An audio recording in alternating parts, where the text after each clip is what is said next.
Atheism, a form of irreligion made only for the most enlightened of free thinkers. To even begin to grasp it, you must be a high IQ individual who instead have watched over 9,000 episodes of Rick and Morty and have a Reddit account with over 42069 karma. But let's be honest, being an atheist isn't really cool or counterculture anymore. These days, being an atheist in any of these countries is generally speaking about as cutting edge as Superman having a bisexual son. I need to prove that I'm smarter than everybody, so I'm just gonna become an atheist. I don't know what I'm talking about. So, how did we get here? Well, a bunch of really weird shit happened.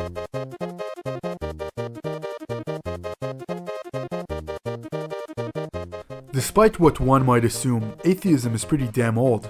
The earliest known examples of atheist thought date back to around the 6th and 5th century BCE in India and ancient Greece.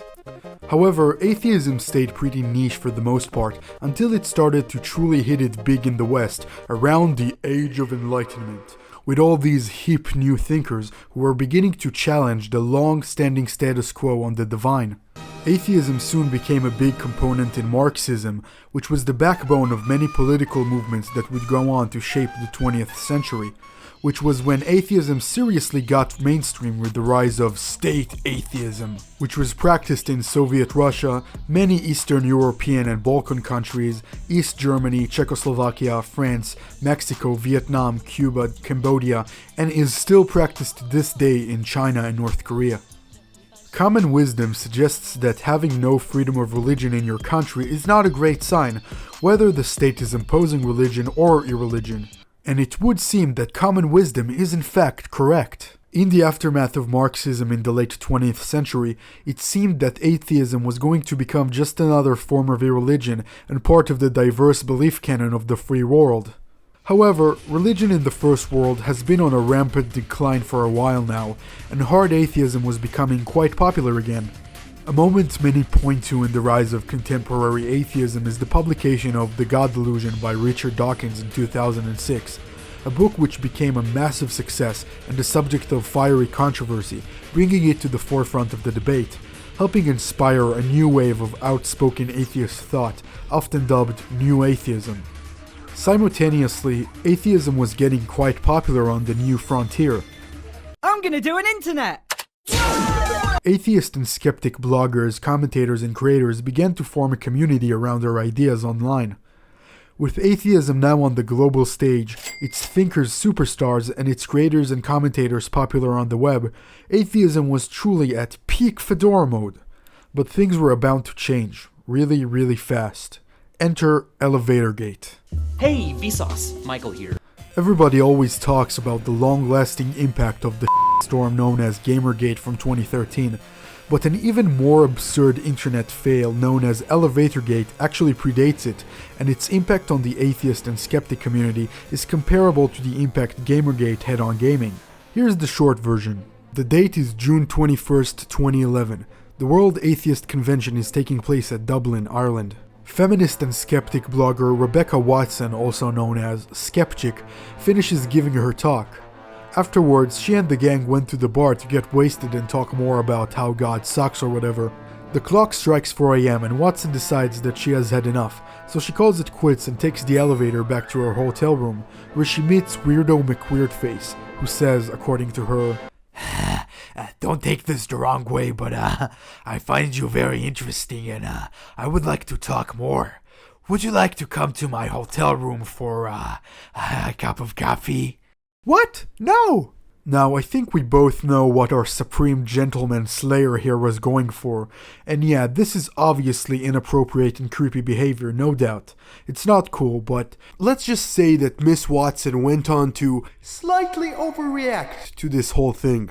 Her initial video on the subject wasn't actually that awful. It's mainly how she calls anyone who dares question her narrative a misogynist. So thank you to everyone who was at that conference who engaged in those discussions outside of that panel. You were all fantastic, and I love talking to you guys. All of you except for the one man who didn't really grasp, I think, what I was saying on the panel, because just a word to the wise here, guys, don't do that. You know, I don't really know how else to explain how this makes me incredibly uncomfortable, but I'll just sort of lay it out that I was a single woman, you know, in a foreign country at 4 a.m. in a hotel elevator with you, just you, and don't invite me back to your hotel room right after I finished talking about how it creeps me out and makes me uncomfortable when men sexualize me in that manner. So, yeah. But everybody else seemed to really get it, and thank you for getting it.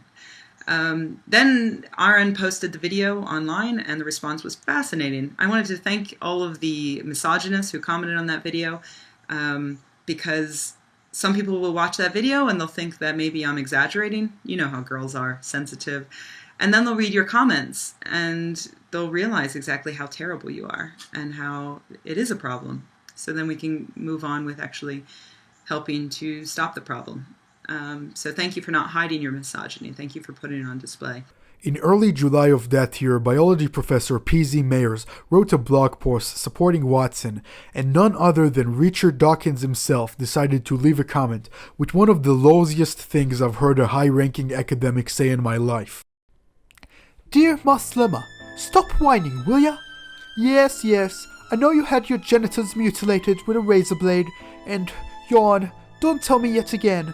I know you aren't allowed to drive a car, and you can't leave the house without a male relative, and your husband is allowed to beat you, and you'll be stoned to death if you commit adultery, but stop whining, will ya?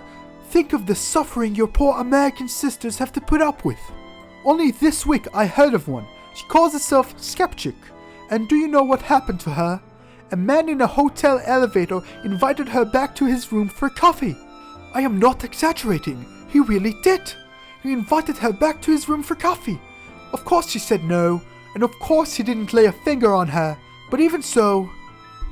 And you, Muslima, think you have misogyny to complain about? For goodness sake, grow up, or at least grow thicker skin.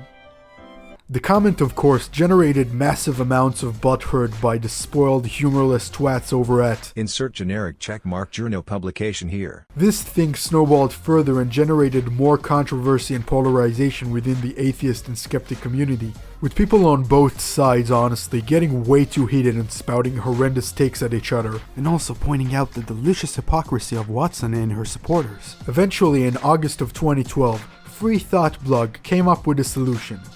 Are you tired of that old, boring, sexist atheism that doesn't even care about the important things? Well, do I have the thing for you. Introducing Atheism Plus. It's atheism plus a bunch of causes that are only related if you squint really, really hard. Yeah, safe to say, Atheism Plus did not catch on, but the polarization, divide and toxicity in the atheist and skeptic community sure did. And it only further tarnished the already controversial portrait of atheism. Picture an atheist in your head.